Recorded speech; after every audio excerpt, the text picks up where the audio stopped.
கர்த்தருடைய பரிசுத்த நாமம் மகிமைப்படுவதாக. மீண்டுமாக உங்களை எல்லாம் சந்திக்கவும், உங்களோடு கூட ஆண்டவருடைய வார்த்தைகளை பகிர்ந்து கொள்ளவும் கர்த்தர் தந்த நல்ல வாய்ப்புக்காக கர்த்தரை நன்றியோடு ஸ்தோத்தரிக்கிறேன். அன்பான பாஷ் அவர்களுக்கும் பாஷ் அம்மா அவர்களுக்கும் சபை விசுவாசிகளாக உங்களை எல்லாருக்கும் ஆண்டவருடைய நாமத்திலே அன்பின் வாழ்த்துக்களை சொல்லிக் கொள்கிறேன். அல்லேலூயா. ஆண்டவர் இந்த நாளிலே நமக்கு நல்ல ஒரு தருணத்தை தந்திருக்கிறார். இந்த உபவாச ஜபத்துக்கு பெயர் போட்டிருக்கிறார்கள், சுத்திகரிப்பு உபவாச ஜபம் என்று. பொதுவாக ஆசீர்வாத உபவாச ஜபம், எழுப்புதல் உபவாச ஜபம், விடுதலை உபவாச ஜபம், அப்படி தான் நம்ம கேள்விப்பட்டிருப்போம். அப்படி போட்டால் தான் மக்கள் வருவாங்க, ஓ ஆசீர்வாதம் கிடைக்கும் போலன்னு. ஆனால் இங்கே வித்தியாசமாய் சுத்திகரிப்பு உபவாச ஜபம் என்று போட்டிருக்கிறார்கள். ஆனால் அந்த விடுதலை ஆசீர்வாதம் அதெல்லாம் கிடைக்கணும்னா அதுக்கு முதல்ல என்ன வேணும்? சுத்திகரிப்பு வேணும். ஆகவே இந்த வழியாக தான் அங்கே போய் நம்ம சேர முடியும். அதனால் சுத்திகரிப்பு உபவாச ஜபம் என்பது மிக முக்கியமான ஒரு காரியம். அவை அந்த தலைப்பை பார்த்து நீங்கள் வந்திருப்பதற்காக உங்களை எல்லாருக்கும் நான் நன்றி சொல்லிக் கொடுக்கிறேன். அல்லேலூயா. கர்த்தருக்கு ஸ்தோத்திரம் உண்டாகட்டும். ஆண்டுடைய வார்த்தைக்கு நேராக நம்முடைய கவனத்தை திருப்புவோம். ஆமென். கர்த்தருக்கு ஸ்தோத்திரம் உண்டாகட்டும். இந்த சுத்திகரிப்பு உபவாச ஜபத்திலையும் கூட சுத்திகரிப்பை குறித்து நான் உங்களோடு ஆண்டுடைய வார்த்தையை பகிர்ந்து கொள்ள விரும்புகிறேன். எப்பொழுதுமே ஒரு கூட்டங்கள் வைக்கிற பொழுது அது என்ன நோக்கத்திற்காக நடத்தப்படுகிறது என்பதை அறிந்து அதற்கேற்றபடி நாம் எல்லா காரியங்களையும் செய்கிற பொழுது அதற்கேற்ற ஆவியானவருடைய அபிஷேகம் கிரியை செய்வதை நாம் பார்க்க முடியும். அல்லேலூயா சொல்லுவோமா?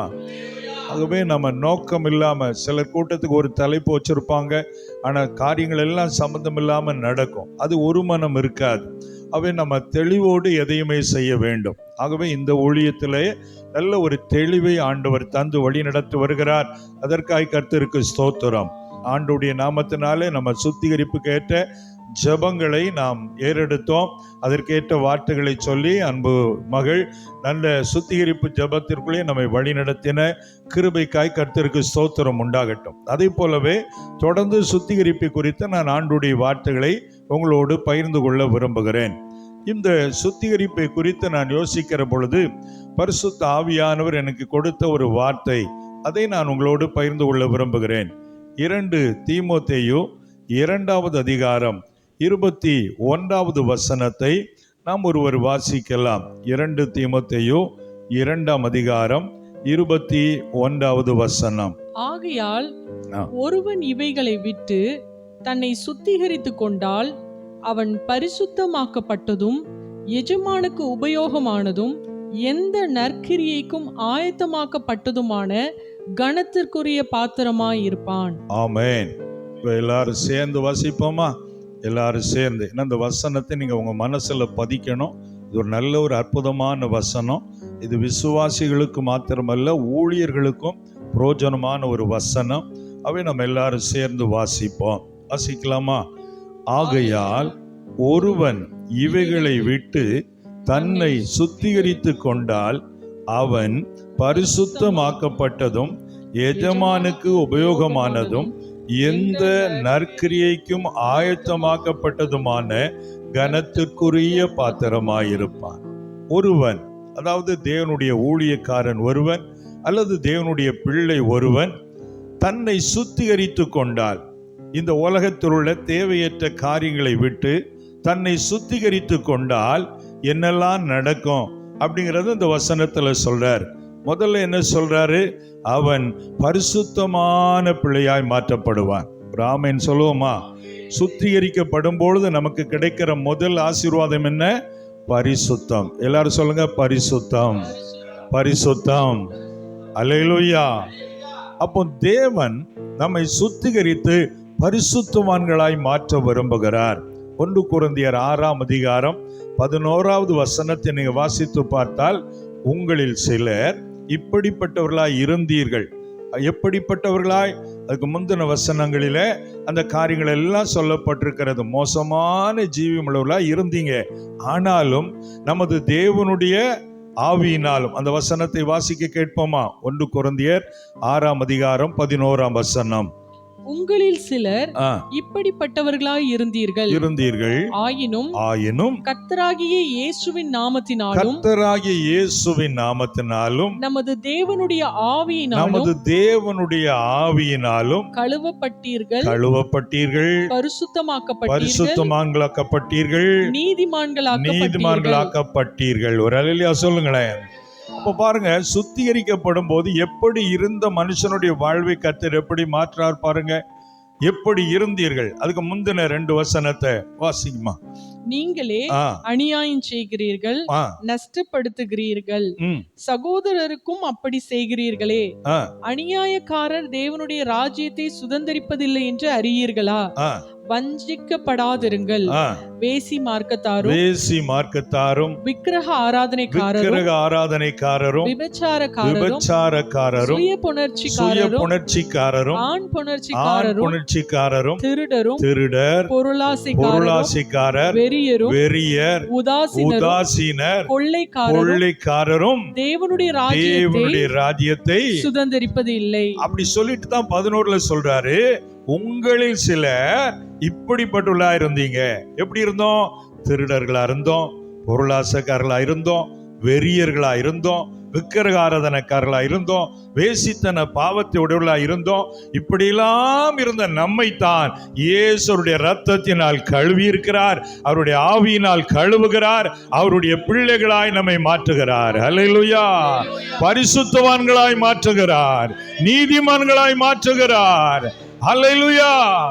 அப்போ சுத்திகரிப்பு என்பது நம்முடைய வாழ்க்கையில ஒரு பரிசுத்தத்தை கொண்டு வருகிறது.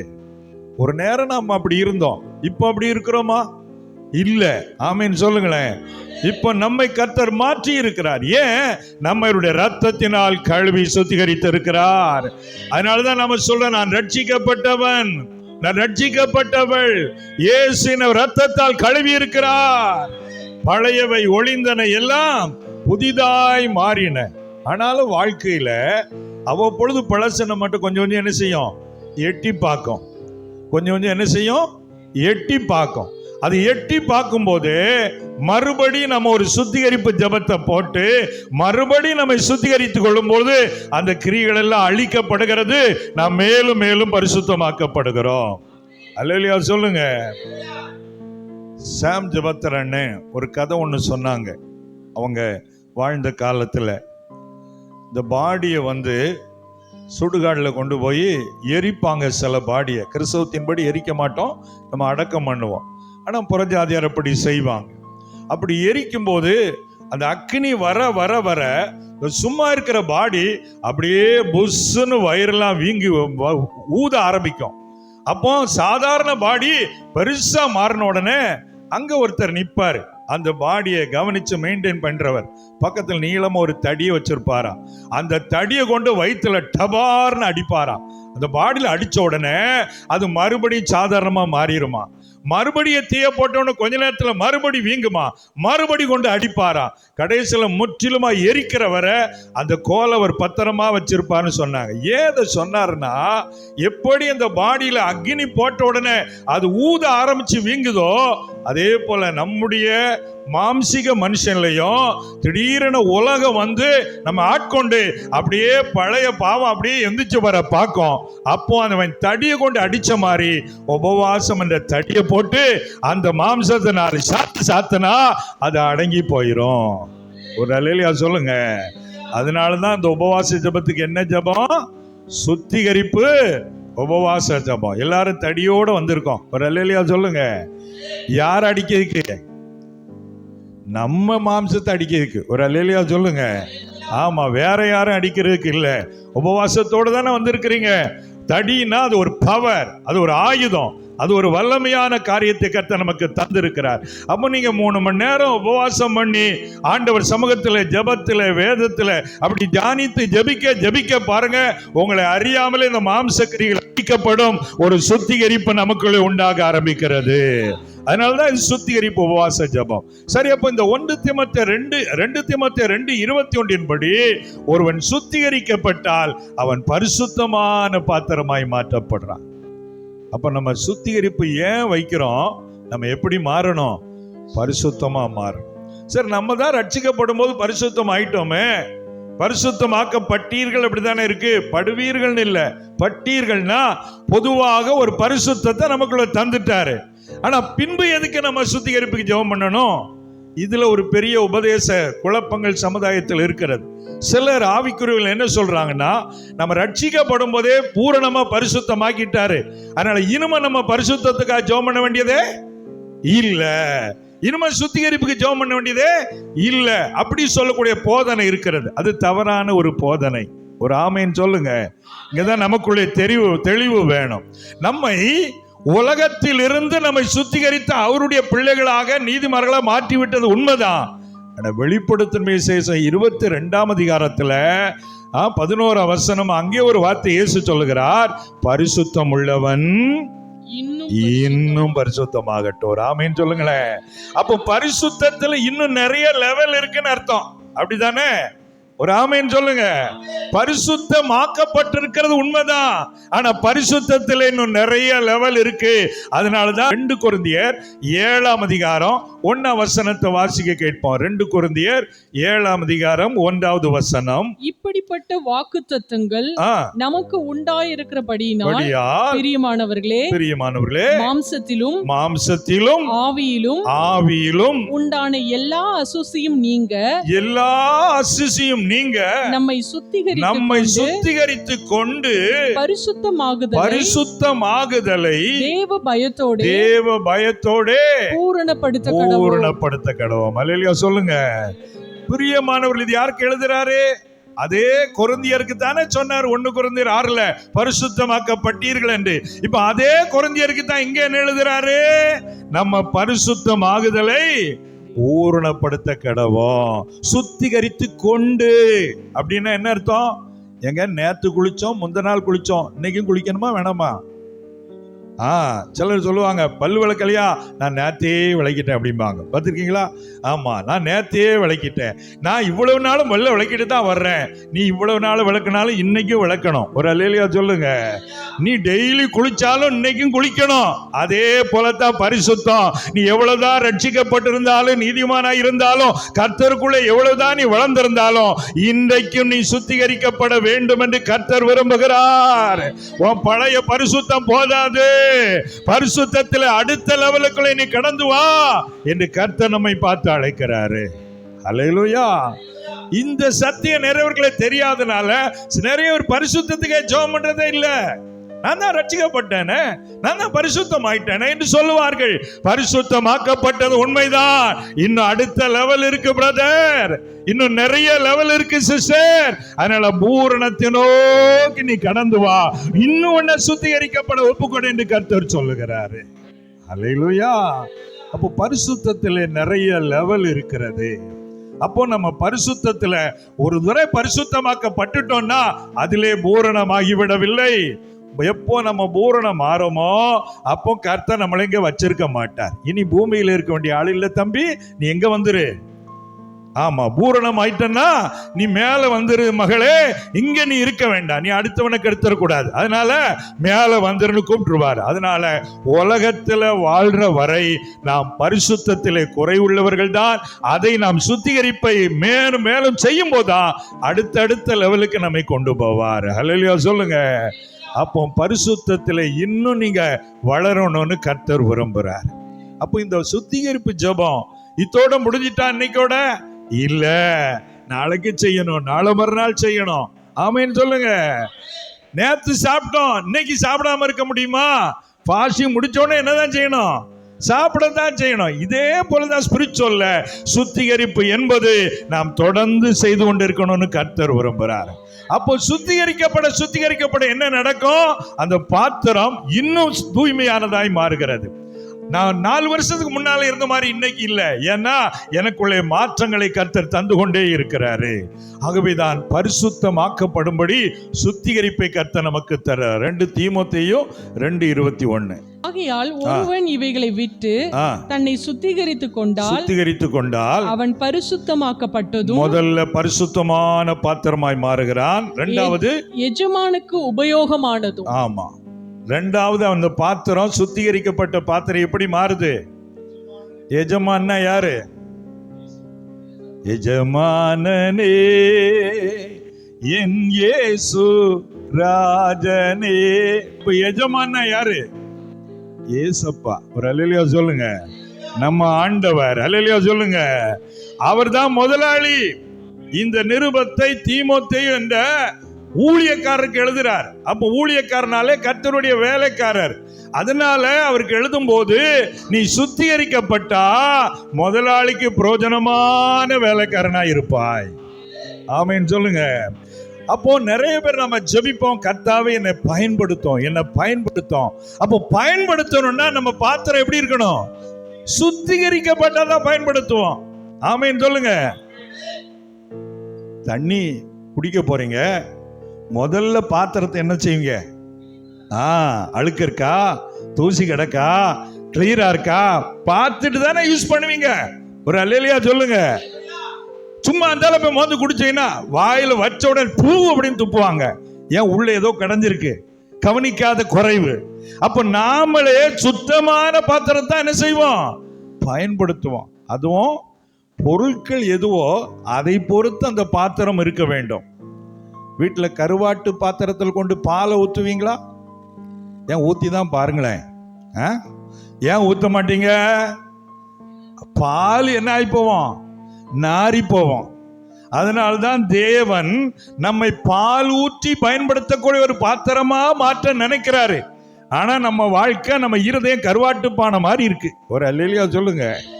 அது எப்படி பாலை ஊத்துவாரு? அதனால்தான் சுத்திகரிக்கிறாரு. கருவாட்டு பாத்திரத்துக்குன்னே தனியா பாத்திரத்தை ஒதுக்கிடுவோம் வீட்டுல, பாலுக்குன்னு தனி பாத்திரம். ஆனா கர்த்தர் அப்படி இல்லை. நம்ம வாழ்க்கையே பாவம் நிறைந்த வாழ்க்கை, பாவ மனுஷன். அப்படிப்பட்ட பாத்திரத்தை எடுத்துதான் அவர் கழுவி சுத்திகரித்து புடமிட்டு கரை திரை ஒன்றுமில்லாமல் அழுக்கற மாற்றி அப்படி இருந்த நம்மை மகிமையான பாத்திரங்களாய், பிரயோஜனமுள்ள பாத்திரங்களாய் மாற்றி விடுகிறார். அல்லேலூயா சொல்லுங்க. அது எவ்வளவு கஷ்டம் பாருங்க. இதுக்கு ஆகுமா? ஆகவே ஆகாது. ஆனா கர்த்தர் சொல்லுவாரு, உன்னால அது முடியாது தம்பி, என்னால முடியும். ஆமென் சொல்லுங்க. ஆகவே உபயோகமான பாத்திரமாய் கர்த்தர் நம்மை மாற்றுவதற்கு முதலாவது நம்மை சுத்திகரிக்கிறார். கர்த்தர் உங்களை யூஸ் பண்ணணும்னு நினைச்சீங்கன்னா, கர்த்தருக்காக பெரிய காரியம் சாதிக்கணும்னு நினைச்சீங்கன்னா, முதல்ல நீங்க அதற்கேற்றபடி சுத்திகரிக்கப்படணும். சும்மா இல்ல. சுத்திகரிப்பு என்பது ரொம்ப முக்கியமானது.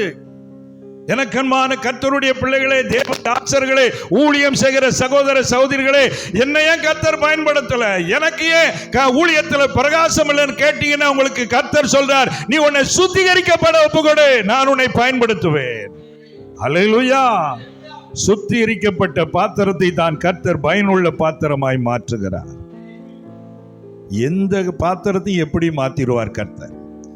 யோவான் 1 வாசிக்கிறோம், உலகத்திலே வந்து எந்த மனுஷனையும் பிரகாசிப்பிக்கிற ஒளியே அந்த மெய்யான ஒளி. ஆமென் சொல்லுங்களேன். எந்த மோசமான மனிதனா இருந்தாலும் அவர் மாத்தி பயன்படுத்திடுவார். அதான் கர்த்தர். எப்போனாலும் பாருங்க, நீங்க பயன்படணும்னு நினைச்சீங்கன்னா உடனே பரிசுத்தத்தை குறித்து சிந்தனை பண்ணுங்க. நான் பரிசுத்தமா இருக்கிறேன். சாத்தான் சில வேளை நமக்குள்ளே குற்ற உணர்வை உண்டு பண்ணி, நீ அதுக்கெல்லாம் சரியான ஆள் இல்லை, நீ அந்த தப்பு பண்ணியிருக்க, இந்த தப்பு பண்ணியிருக்க, அப்படி பண்ண என்று பழைய பாவங்களை எல்லாம் நினைவுபடுத்தி கொண்டு வர பாப்பா. நீங்க சொல்லணும், ஒன்று ஆண்டவரிடத்தில், ஆண்டவரே இப்பவும் என் சிந்தனையில பார்வையில இன்னைக்கு ஜெபிச்சது மாதிரி சில தவறுகள் இருக்குதுப்பா, அது என்னால விட முடியல, தயவு செய்து மன்னிச்சு எனக்கு அதுல இருந்து விடுதலை தாங்கப்பான்னு கர்த்தர்கிட்ட முதல்ல அதை கன்ஃபஸ் பண்ணி அவர்கிட்ட இருந்து சுத்திகரிப்பை பெற்றுக்கொள்ளணும். ரெண்டாவது சாத்தான்கிட்ட சொல்லணும், சாத்தானே இயேசு என்னை சுத்திகரித்து விட்டார், நான் இப்பொழுது பரிசுத்தமாக்கப்பட்ட பிள்ளை, நீ என்னை மேற்கொள்ள முடியாது சாத்தானே, குற்ற உணர்வுக்கு ஆளாக்கி என்னை சோர்வடைய செய்யலாம் நினைக்காத, நான் கர்த்தருடைய இரத்தத்தால் கழுவப்பட்ட பிள்ளை. அல்லேலூயா. ஒரு மிகப்பெரிய தேவ ஊழியர், தேவனால் வல்லமையாய் பயன்படுத்தப்பட்டவர், ஒரு பேரை மறந்துட்டேன். அவரிடத்தில் ஒரு முறை சாத்தான் வந்தானா, வந்து அவருடைய பழைய காலத்தில் அந்த பாவத்தை எல்லாம் பெரிய பட்டியலா எழுதி அவரிடத்தில் கொண்டு வந்து பேப்பரை நீட்டி அந்த ஊழியக்கார் பேரை சொல்லி, நீ ஊழியம் செய்கிற வல்லமையானால் நினைக்கிறியா, இதெல்லாம் நீ செய்த பாவம் தானே, இவ்வளவு பாவத்தை செய்துட்டு நீ ஊழியக்காரனா இருக்கலாமா அப்படின்னு சாத்தான் பேசினானா. ஒரு கணம் இவர் திகைத்து விட்டார். உடனே ஆண்டவர் ஞாபகப்படுத்தினாராம். அந்த தரிசனத்துல இவர் மேசையில ஒரு இங்க் பாட்டில் இருந்தது, சிவப்பு மை பாட்டில். அவன் கொண்டு வந்து நீட்டின அந்த சீட்டில் அந்த சிவப்பு இங்க ஊத்தினார். அந்த எழுத்தெல்லாம் மறைந்து போனது. கர்த்தர் சொல்லி கொடுத்தார், எப்படி இந்த சிவப்பு மை இதில் ஊற்றப்பட்ட பொழுது அவன் கொண்டு வந்த பாவ எழுத்துக்கள் எல்லாம் அழிக்கப்பட்டதோ, அதே போல என்னுடைய கல்வாரி ரத்தத்தினாலே உன்னுடைய பாவத்தை நான் மன்னித்து விட்டேன், உன்னை ரத்தத்தால் கழுவி விட்டேன், நீ சுத்திகரிக்கப்பட்ட பிள்ளை, சாத்தானுக்கு இதை சொல்லு, அவன் ஓடி போவான் என்று சொன்னாராம். அதை சொன்ன மாத்திரத்தை சாத்தான் தலைதெறிக்க ஓடி போனானாம். அல்லேலூயா சொல்லுங்க. சாத்தான் இப்படி நம்முடைய சிந்தனைகளை தாக்குவான். பழைய பாவங்களை கொண்டு வந்து குற்ற உணர்வுக்கு ஆளாக்கி நம்ம என்னதான் இருந்தாலும் சுத்தம் இல்லை அப்படின்னு சொல்லி, ஒன்றை தெரிந்து கொள்ளுங்கள், நாம் எவ்வளவுதான் பரிசுத்தமா இருந்தாலும் தேவனுக்கு முன்பாக வரும் பொழுது நாம் குறைவுள்ளவர்கள் தான். 1000 கூட நாம பதில் கொடுக்க முடியாது. அதனாலதான் அவர் நம்மை அவருடைய கிருபையினாலே பரிசுத்தவர்களாய் மாற்றுகிறார். அவருடைய இரக்கத்தினாலே நம்மை தகுதி உள்ளவர்களாய் மாற்றுகிறார். நம்முடைய நீதி எல்லாம் அழுக்கான கந்தைகள். அல்லேலூயா. எப்பவுமே நம்ம சிலுவையை சார்ந்து நிக்கணும், சுயநீதியை சார்ந்து நிக்க கூடாது. நான் இவ்வளவு ஜெபம் பண்றேன், நான் இவ்வளவு ஊழியம் பண்றேன், நான் இவ்வளவு ஆண்டவர் கொடுத்திருக்கிறேன், அந்த நீதிகள் எல்லாம் செட் ஆகாது. இவை எல்லாவற்றையும் விட இயேசு என் பாவங்களுக்காக ரத்தம் சிந்தி இருக்கிறார். அவருடைய கிருபை தான் என்னை நீதிமானாய் மாற்றி இருக்கிறது. அவை கிருபையினாலே விசுவாசத்தை கொண்டுதான் நாம் ரட்சிக்கப்படுகிறோம். ஆமென் சொல்லுங்களேன். ஆகவே பிரியமானவர்களே, சுத்திகரிப்பு விஷயத்தில் இப்படிப்பட்ட காரியங்கள் இருக்கிறது. அப்ப நம்ம சுத்திகரிக்கப்பட்ட முதல்ல பரிசுத்தமான பாத்திரமா மாறுறோம். 2வது எஜமானுக்கு உபயோகமான பாத்திரமா, கர்த்தர் நம்மை பயன்படுத்தக்கூடிய அளவுக்கு பாத்திரமாய் மாறுகிறோம். 3வது அந்த வசனம் என்ன சொல்லுகிறது பாருங்க, வாசிக்க கேட்போம். எந்த நற்கிரியைக்கும் ஆயத்தமாக்கப்பட்டதுமான, எந்த நற்கிரியைக்கும் ஆயத்தமாக்கப்பட்ட பாத்திரம். அதாவது 3வதாக கர்த்தர் நம்மை சுத்திகரிக்கும் போது எந்த ஒரு நல்ல செயல்களை செய்வதற்கு நம்ம பிரிப்பேர் பண்ணப்பட்ட ஒரு ஆயத்தமாக்கப்பட்ட பாத்திரமாய் கர்த்தர் மாற்றுகிறார். ஆமென் சொல்லுங்களேன். என்ன கிரியை செய்வதற்கு? நற்கிரியை செய்வதற்கு. நம்ம சுத்திகரிக்கப்பட்டா நல்ல காரியங்கள் நம்ம மூலம் நடக்கும். ஒரு ஆமென் சொல்லுங்க. நம்ம சுத்திகரிக்கப்படாவிட்டால் நம்ம கிரியைகள் பொல்லாத கிரியைகளாக இருக்கும். நம்ம பாருங்க, பழைய வாழ்க்கையில் இருக்கும்போது எவராவது நம்மளை திட்டான், மோசமா நடத்திட்டான்னா விடாதல, அடியில நொறுக்கல, எப்படில பேசலாம், 4 சாத்தாம விடாதல சொல்லுவோமா இல்லையா? ஆனா இப்போ அப்படி சொல்ல முடியுமா? ஏன் முடியாது? நம்மளை சுத்திகரிச்சிருக்கிறார். ஒரு அல்லேலூயா சொல்லுங்க. ஆமென் சொல்லுங்க. அதனால இப்போ அந்த எண்ணம் வராது. ஆண்டவர்கிட்ட போய் அழுவோம், ஆண்டவரே இப்படி பேசுறாங்களப்பா, நீங்க தான் கேட்கணும்ப்பா. நற்கிரியை நமக்குள்ளே தொடங்குகிறது. அல்லேலூயா சொல்லுங்க. பிலிப்பியர்கள் நிருபத்துல 1வது அதிகாரத்துல பவுல் ஒரு அருமையான வார்த்தையை சொல்லுகிறார். 1ஆம் அதிகாரத்துல 5வது வசனத்தை பாருங்க. 5வது வசனம். உங்களில் நற்கிரியை தொடங்கினவர், உங்களில் நற்கிரியை தொடங்கினவர் அதை இயேசு கிறிஸ்துவின் நாள் பரியந்தம் முடிய நடத்தி வருவார் என்று நம்பி நான் உங்களை நினைக்கிற பொழுதெல்லாம் என் தேவனை ஸ்தோத்திரிக்கிறேன். அதுக்கு முந்தின வசனத்துல, நான் பண்ணுகிற ஒவ்வொரு விண்ணப்பத்திலும் உங்களை அனைவருக்காக எப்போதும் சந்தோஷத்தோட விண்ணப்பம் பண்றேங்க. எதுக்கு விண்ணப்பம் பண்றாரா? நீங்க ரட்சிக்கப்படும் போது தேவன் உங்களுக்குள்ள நல்ல கிரியைய செய்ய தொடங்குறார். ஸ்டார்ட் ஆகுது, அப்பதான் வேலை. ஒரு அல்லேலூயா சொல்லுங்க. அதற்கு முன்பு வரை நாம் பாவ கிரியைகள் செய்து கொண்டிருந்தோம், மோசமான சுபாவத்தோடு வாழ்ந்து கொண்டிருந்தோம். ஆனா ரட்சிக்கப்படும் போது முதல்ல நற்கிரியை நமக்குள்ளே ஸ்டார்ட் ஆகுது. என்ன ஸ்டார்ட் ஆகுது? இனிமே ஜெபம் பண்ணணும். ஒரு அல்லேலூயா சொல்லுங்க.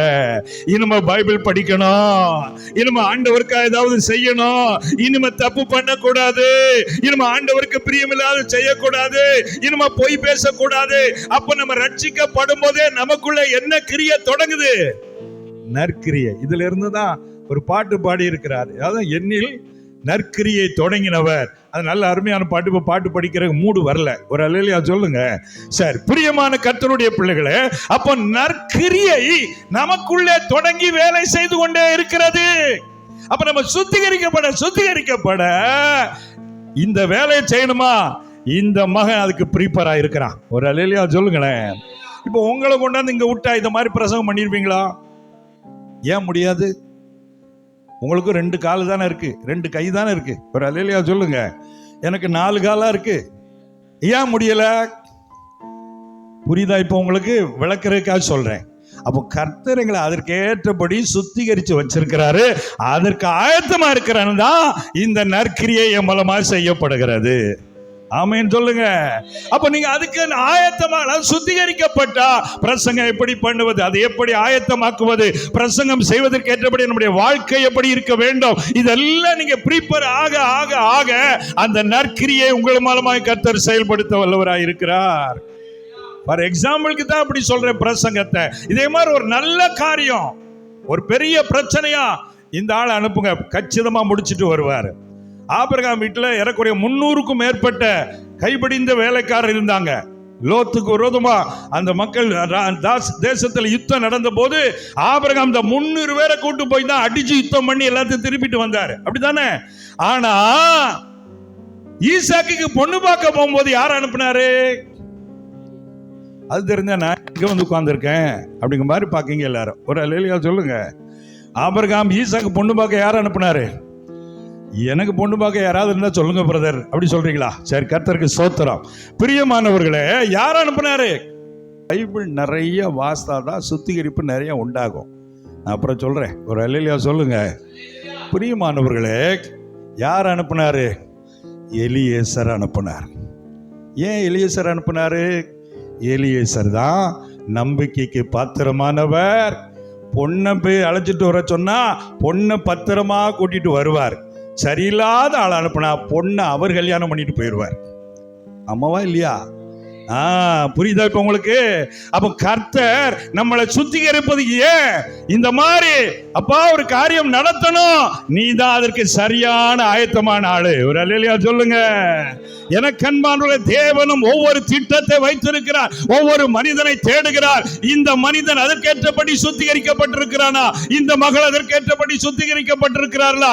யார் நற்கிரியைக்கு ஏற்றபடி சுத்திகரிக்கப்பட்டு ஆயத்தமா இருக்கிறார்கள் பார்க்கிறார், அவர்களை கொண்டு அந்த கிரியை செய்து முடிக்கிறார்.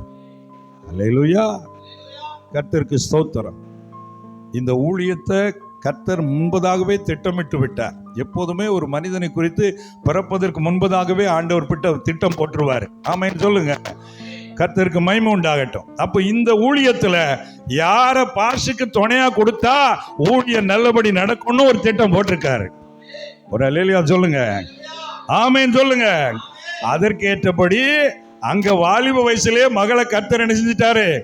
ஆயத்தம் பண்ணிட்டார். நற்கிரியை செய்ய ஆயத்தம் பண்ணிட்டார். இப்ப வந்ததுனால ஊழியத்துல அது தேவனுடைய திட்டங்கள் மகிமையா நடந்து கொண்டிருக்கிறது. ஒவ்வொரு காரியத்துக்கும் கர்த்தர் ஒரு திட்டத்தை செய்வதற்கு முதல்ல சுத்திகரிக்கப்பட்டு இந்த நற்கிரியை செய்ய இந்த மகள் ஆயத்தமா இருக்கிறாளா பார்க்கிறார். யார் ஆயத்தமா இருக்கிறாங்களோ அவங்களை கொண்டுதான் தன்னுடைய திட்டத்தை செய்து முடிக்கிறார். உங்களை கொண்டு தேவன் பெரிய திட்டங்களை நிறைவேற்றணும்னு விரும்புறாரு. ஆனா நீங்க அதற்கு ஏற்றபடி சுத்திகரிக்கப்பட்டு ப்ரிப்பரா இருந்தீங்கன்னா கர்த்தர் நிச்சயம் மாபெரும் காரியங்களை செய்வார். நீங்க காலமெல்லாம் இப்படியே இங்கேயே இருக்கணும்னு நினைக்காதீங்க. கர்த்தர் உங்களை பெரிய பெரிய லெவலுக்கு கொண்டு போகணும்னு நினைங்க. பைபிளை படிக்கும் போது தியானிக்கும் போது நிறைய ஆச்சரியமான காரியங்களை நான் பார்க்கிறேன். நிறைய ஆச்சரியம். இஸ்ரவேல் ஜனங்கள் எகிப்தில் இருக்கும்போது என்ன வேலை செய்தாங்க? அடிமையா இருந்தாங்க, வைக்கோல் சுமந்தாங்க, செங்கல் அறுத்தாங்க, இதானே செஞ்சாங்க. ஆனா வனாந்தரத்தில் வரும்போது கர்த்தர் மோசேட்ட சொன்னாரு, எனக்கு ஆசரிப்பு கூடாரத்தை உண்டாக்குன்னு சொன்னாரு. அப்போ அந்த ஆசரிப்பு கூடாரத்துல தங்க வேலை எப்படி செய்யணும், அந்த பெட்டி எப்படி செய்யணும், பெண்கள் அந்த நூல்களை நூற்றார்கள், அது எப்படி செய்யணும், அது எல்லாம் வனாந்தரத்துல படிக்கல. இவங்க எல்லாம் எங்க படிச்சிருக்கணும்? ஒரு அல்லேலூயா சொல்லுங்க. வனாந்தரத்துல என்ன ஸ்கூலா கிளாஸா நடத்தினாங்க? மோசே கூடாரத்தை எப்படி கட்டுவது, பெட்டி எப்படி செய்வது, எங்க கிளாஸ் நடத்தினாரா? இல்ல. அப்படியானால் இந்த தேவ திட்டத்தை நிறைவேற்ற எகிப்திலேயே கர்த்தர் ஒரு கூட்டத்தை ஆயத்தம் பண்ணி இருக்கிறார். அவங்க ஒருவேளை ஒரு கூட்டம் சுமக்கட்டும், வைக்கோல் சுமக்கட்டும், ஆனா கர்த்தர் நம்மை ஆசரிப்பு கூடாரத்தை உருவாக்குவதற்காக ஆயத்தம் பண்ணி கொண்டிருக்கிறாரு. அல்லேலூயா சொல்லுங்க. எப்போதுமே நீங்க உங்க கண்ணு முன்ன பார்க்கிறத வச்சு உங்க வாழ்க்கையில் முடிவெடுக்காதீங்க. காணாத ஒரு திட்டத்தை கர்த்தர் வைத்திருக்கிறாரு. அல்லேலூயா சொல்லுங்க. அது தேவனால் தீர்மானிக்கப்பட்ட பெரிய திட்டம். அப்போ எல்லாரும் வைக்கல் சம்பந்தானா, சாப்பாடு போடுறானா, நம்ம வாழ்க்கை இவ்வளவுதான் அப்படின்னு ஒரு கூட்டம் இருந்தது. அவன் ஒருத்தனும் கானானுக்கு போகல, எல்லாம் வனாந்தரத்துல காலி. ஆனா இந்த கூட்டத்தை கர்த்தர் ஆசரிப்பு கூடாரத்தை உருவாக்கும்படி கர்த்தர் பயன்படுத்தி இருக்கிறாரு. அல்லேலூயா சொல்லுங்களேன். எனக்கன்பானவர்களே, என்றைக்குமே தேவன் என்னை கொண்டும் பெரிய காரியம் செய்யணும், அதுக்கு நான் ப்ரிப்பேர் ஆகணும், அதற்கு என்ன கர்த்தர் சுத்திகரித்து ஆயத்தப்படுத்தணும், நான் நற்கிரியை செய்யணும் அப்படின்னு என்ன கற்றுக்கொள்ளலாம், இன்னும் எதை தெரிந்து கொள்ளலாம், இன்னும் எதற்காக நேரம் செலவிடலாம் என்று உங்க டைமை செலவழிச்சீங்கன்னா அந்தரங்கத்தை பார்க்கிற உங்கள் பிதா ஒரு நாள் வெளியரங்கமாய் பலனை கொடுப்பாரு. அல்லேலூயா. கூட்டத்தில் வரும்போது நான் சில வேளை இப்படி இந்த ஆட்களை பார்ப்பேன். பார்க்கும்போதே தெரியும், சிலர்லாம் உட்கார்ந்து இருக்கிற செயலை பார்த்தாலே இவர் என்ன பெரிய விரதம் பண்ணிடுவாங்க மாதிரி உட்காந்துருப்பாங்க. பார்த்துருக்கீங்களா? நீங்கள் நல்லா தான் உட்காந்துருக்கீங்க, உங்களை தப்பாக சொல்லலை, ஒரு அல்லேலூயா சொல்லுங்க. ஆனால் சிலவன் பாருங்க, பைபிளே கையில் எடுக்க மாட்டான், பைபிளை ஓரம் வச்சுட்டு என்னமோ மெத்த படித்த ஆள் மாதிரி உட்காந்துருப்பான். உட்காந்துரும்போது இதுக்கு கெட்டுக்கு சேராது அப்படின்னு முடிவு பண்ணிடுவேன். ஆனால் நீங்கள் எல்லாருமே பாருங்கள், பைபிளை கையில் எடுத்து வாசிக்கிங்க, குறிப்பெடுக்கிறாங்க. இதெல்லாம் தேவன் பார்க்கிறார். அல்லேலூயா சொல்லுங்க.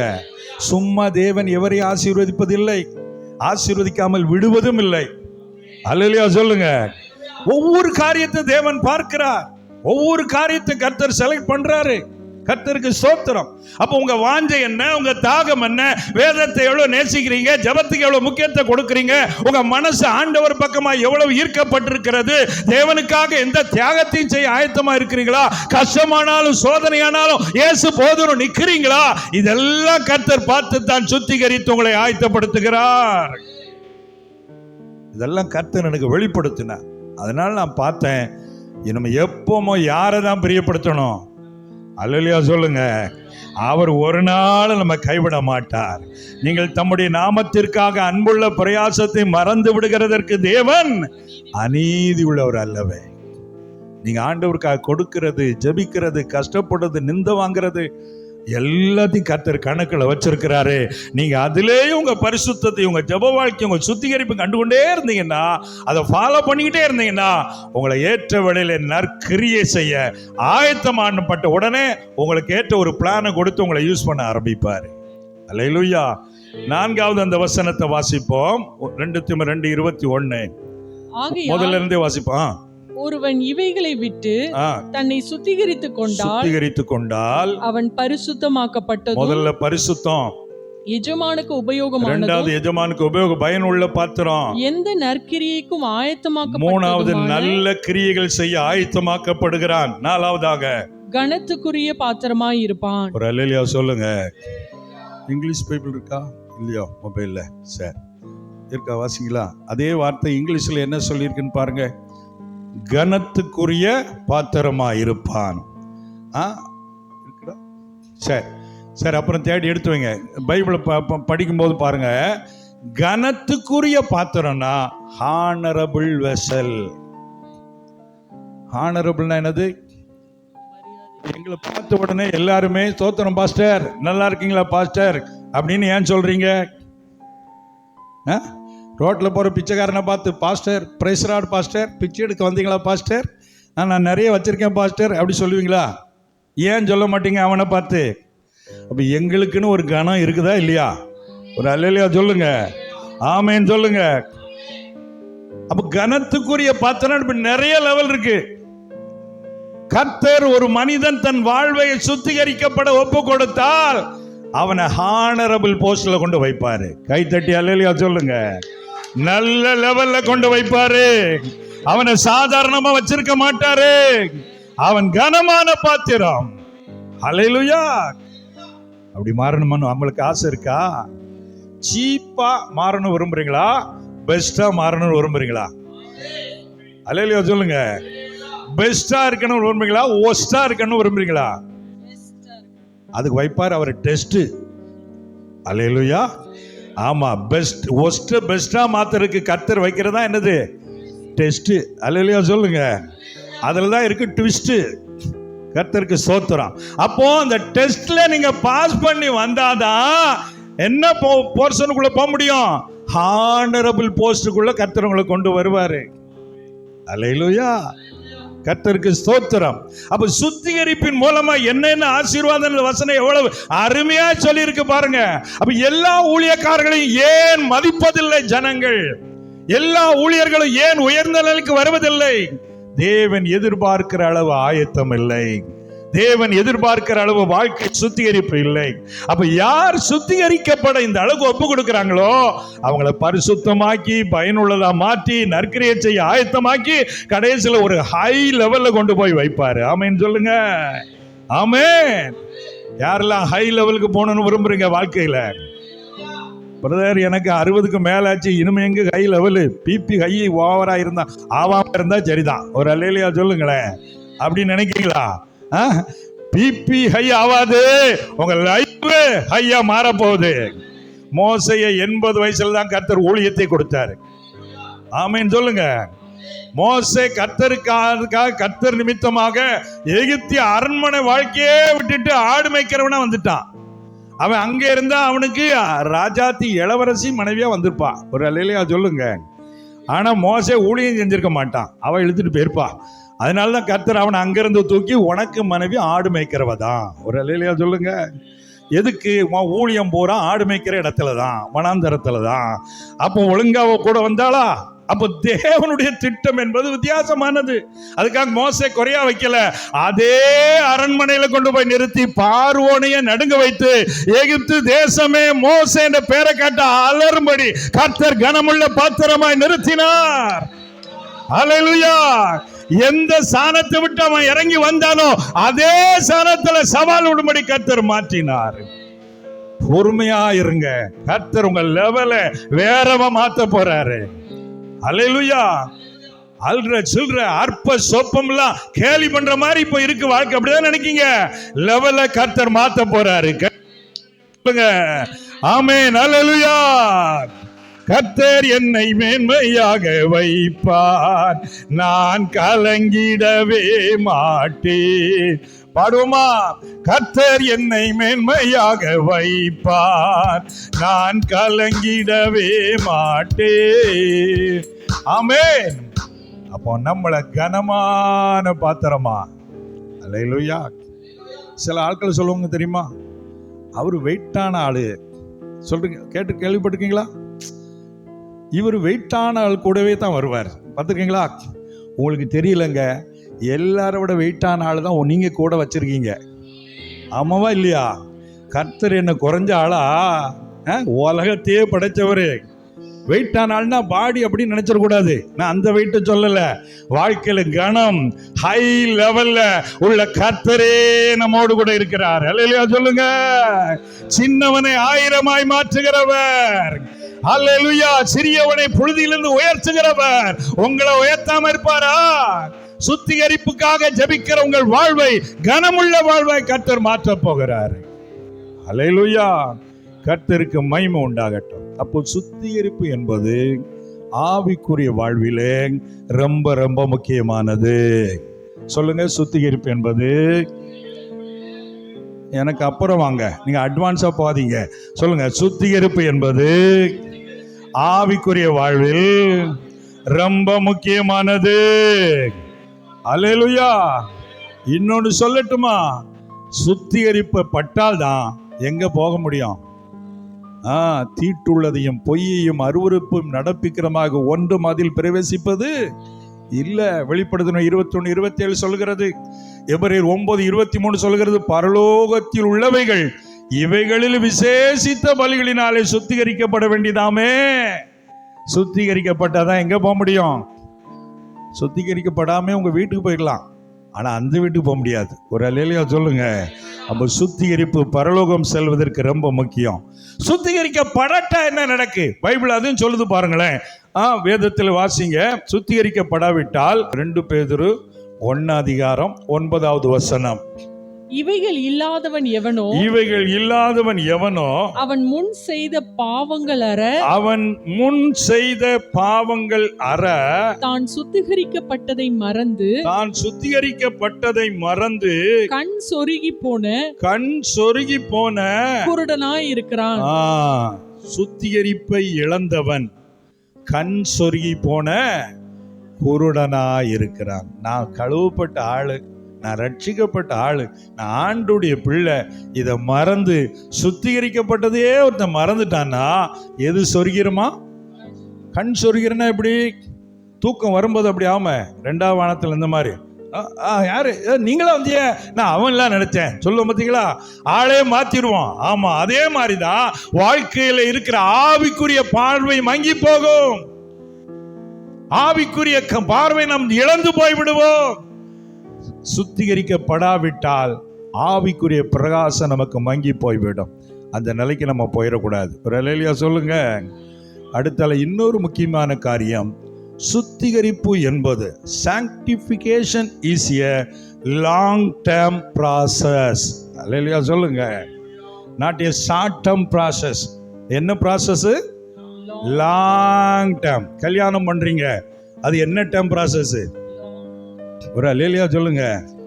ஆமா, நேற்று கல்யாணம் பண்ணோம், சரியில்லை, 2 நாள் கழிச்சு ஷார்ட் டேர்மா முடிக்க முடியுமா? அது வேற. ஆனா கல்யாணம் பண்ணிவிட்டால் லைஃப் லாங்கா அது லாங் டேர்ம் ப்ராசஸ். அல்லேலூயா சொல்லுங்க. அதனால தான் கல்யாணம் முடிக்கும் போதே வாழ்விலும், கொஞ்சம் கன்ஃபஸ் பண்ணுங்களேன், மறுபடி அது மாதிரி அறிக்கையை பண்ணுங்களேன், வாழ்விலும் தாழ்விலும் சுகத்திலும் துக்கத்திலும் மரணம் நம்மை லாங் டைம். புரியுதா உங்களுக்கு? மரணம் நம்ம குறிக்கிற வரைக்கும் யார் தான்? இந்த தலை தான் உனக்கு. ஒரு அல்லேலூயா சொல்லுங்க. ஆமா, ஒரு அல்லேலூயா சொல்லுங்க. ஆமா, கல்யாணம் முடிக்கவெல்லாம் வாலிபம்லாம் நினைக்கிறானா, கல்யாணம் முடிக்கணும், இந்த ரூட்ல சீக்கிரமா போகணும்னு நினைக்கிறானா? உள்ள வந்ததுக்கு அப்புறம் தான் ஐயோ ரூட் மாறி வந்துட்டோமே, ரிவர்ஸ் போறதுக்கு வழி இருக்கா? No, it is one way. Hallelujah சொல்லுங்க. ஆமா, ரிட்டர்ன்லாம் வர முடியாது. ஒரு அல்லேலூயா சொல்லுங்க. தலையில கவுத்தியாச்சுன்னா அவ்வளவுதான். அதனால தான் கால் கட்டு போட்டாச்சுன்னு சொல்றாங்க. Long term process. அதனால மாத்தி ஏதாவது யோசிங்க. கிருபை தாரும் ஆண்டவரே, அந்த கிருபெல்லாம் கிடையாது. ஒரு அல்லேலூயா சொல்லுங்க. அப்படின்னா நீங்க அமெரிக்காவிலேயே இங்கிலாந்துலயே போய் இருக்கணும். நம்ம இந்தியாவில் அதுக்கும் வாய்ப்பே கிடையாது. கைத்தட்டி அல்லேலூயா சொல்லுங்க. சரி, அப்போ பரிசுத்தம் என்பது, சுத்திகரிப்பு என்பது இதை போலத்தான். நேத்து பரிசுத்தமா இருந்தேன், இன்னைக்கு என் இஷ்டம் போல பாவத்துக்கு போலாமா? போக முடியாது ராஜா, வாய்ப்பே இல்ல ராஜா. அவர் அல்லேலூயா சொல்லுங்க ராஜா. ஆகவே பிரியமானவர்களே, கடைசி ஜீவன் உள்ள மட்டும் பரிசுத்த பாதையிலே போனாதான் பரலோகத்தை சேர முடியும். இடையில ரூட் மாறி அப்படியே அந்த ரூட்டுக்கு போனீங்கன்னா அங்க வா மச்சான் வா, இதுக்கான காத்திருந்தேன். நான் முதல்ல சொன்னோம்ல, ஜபத்துக்கு போவாதானே, வா போலாம், கூட்டு போய் நரகத்துல கூட்டு போய் அங்க தள்ளிடுவா, நித்திய வேதனை. அதனால கடைசி வரைக்கும் ரூட்டை மாத்திரக்கூடாது. ஒரு அல்லேலூயா சொல்லுங்க. நாங்க வேற மாதிரினா வேற மாதிரிலாம் கிடையாது, இங்க ஒரே மாதிரி தான். ஒரு ஆமீன் சொல்லுங்க.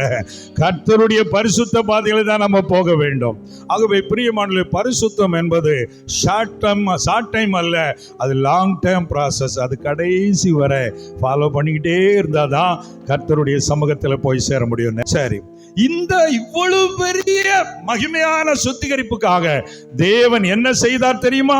தீத்து 2:14, அவர் நம்மை சகல அக்கிரமங்களினின்று மீட்டு கொண்டு தமக்குரிய சொந்த ஜனங்களாகவும் நற்கிரியைகளை செய்ய பக்தி வைராக்கியம் உள்ளவர்களாகவும் நம்மை சுத்திகரிக்கும்படி நமக்காக தம்மை தாமே சிலுவையில் ஒப்பு கொடுத்தார். அல்லேலூயா சொல்லுங்களேன். எவ்வளவு பெரிய தியாகம் பார்த்தீங்களா? நம்மளை சுத்திகரிக்காக அவர் தம்மையே ஒப்பு கொடுத்தார். அல்லேலூயா, அல்லேலூயா.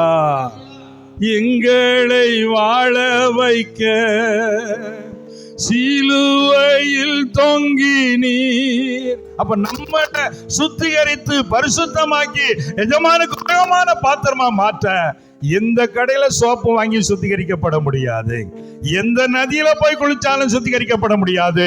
இயேசுவின் ரத்தமே நம்மை சுத்திகரிக்க கூடியது. ஆகவே தான் 1 யோவான் 1:7 சொல்கிறது, இயேசு கிறிஸ்துவின் ரத்தம் சகல பாவங்களை நீக்கி நம்மை சுத்திகரிக்கும். இவ்வளவு பெரிய தியாகம், ரத்தம் சிந்தி இருக்கிறார். நம்ம ரத்தம் சிந்தினா அந்த லேசா நினைக்கிறோம். இதெல்லாம் அடிச்சு மண்டே உடைச்சி ரத்தம் சிந்தினா தான் அதனுடைய அர்த்தம் தெரியும். ஒரு ஆமைன்னு சொல்லுங்க. ஆமா, ஓயாம சிலுவையில தொங்குற காட்சியை பார்த்து நிறைய பேருக்கு சிலுவைனால போர் அடிக்கிற மாதிரி ஆயிப்போச்சு. அது பெரிய தியாகம். அதை நம்ம அற்பமா நினைக்கிற அளவுக்கு கொண்டு வந்து விட்டான் சாத்தான். இயேசு உயிரை கொடுத்தார், ரத்தம் சிந்தினார் என்றால் 6 மணி நேரம் 3 ஆணிகள் நடுவிலே, கைகளிலே ஆணி, கால்களிலே ஆணி, சவுக்குகளால் அடிபட்டு நிலைமையிலே தழும்புகள், வேதனை, அதன் மத்தியிலே வடிகிறதா ரத்தம். அந்த ரத்தத்தை ஏன் சிந்தினாரு?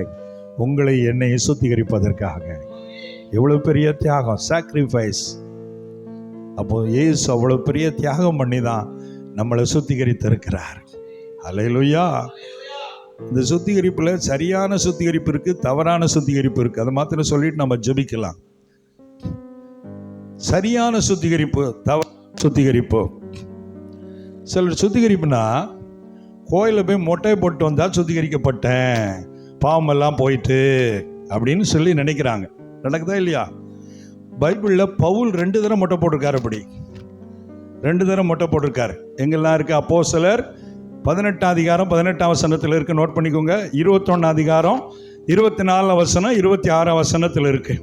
இதுல எருசலேமில் ஒரு முறை போட்டார், இன்னொரு முறை கெங்கிரேயா பட்டணத்தில் போட்டார். இந்த கெங்கிரேயா பட்டணத்தில் தான் பெபேயால் என்ற ஊழியக்காரமா ஊழியம் செய்த பட்டணம்.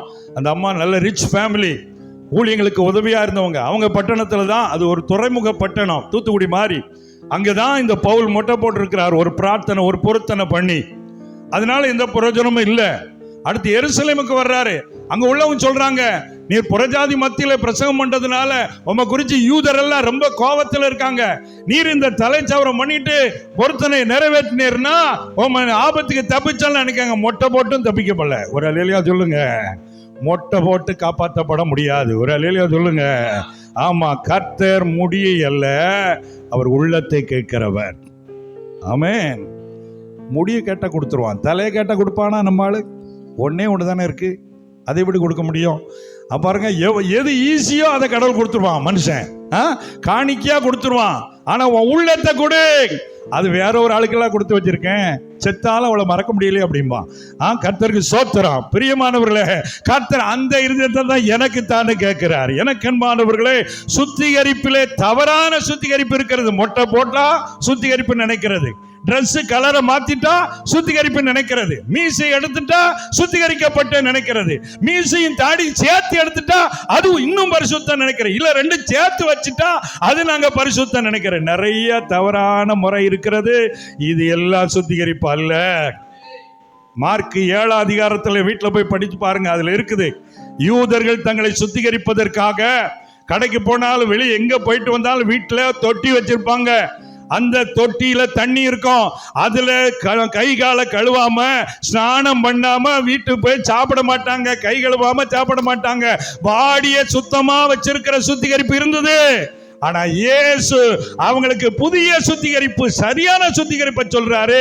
நீ சாப்பிடுறதெல்லாம் ஆசன வழியா போயிரும்பா, ஆனா உன் மனசுல இருந்து புறப்படுற எண்ணம் இருக்கிறது, அது உன் வாழ்க்கையை தீட்டுப்படுத்தக்கூடியது.